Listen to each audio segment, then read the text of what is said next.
بہت اچھا ہوتا کہ اگر یہ حقیقت کرتے اور اس کو پارٹیزن نہ کرتے.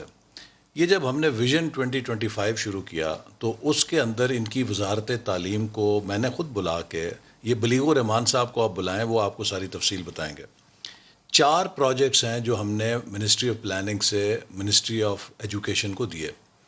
پہلا تھا کریکولم کا، اور جب ہم 2013 میں بنے کابینہ میں آئے، سر کوئک کرنا پڑے ایک منٹ، تو وزارت تعلیم ختم ہو چکی تھی اور منسٹری آف پلاننگ کو فوکل منسٹری بنایا گیا تھا ایجوکیشن کا.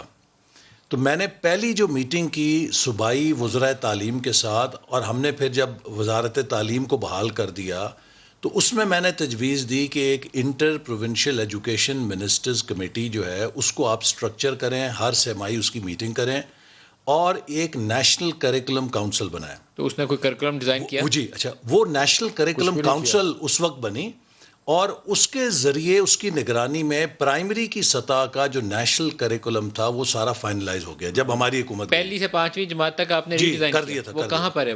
وہ آپ کے ایجوکیشن منسٹر میں جائے، میں آپ کو ثابت کر دوں گا. I'll show you on papers. یہ کس سن کی بات ہے؟ 2018 میں ریڈی تھا. ہم آپ بلیغ الرحمان کو بلائیں نا پروگرام میں، آپ بلیغ الرحمان کو بلائیں پروگرام میں، آپ کو پہلی سے 5ویں تک تو ہمیں شفقت صاحب نے کہا کہ انہوں نے یہ ہم کر کے گئے ہیں.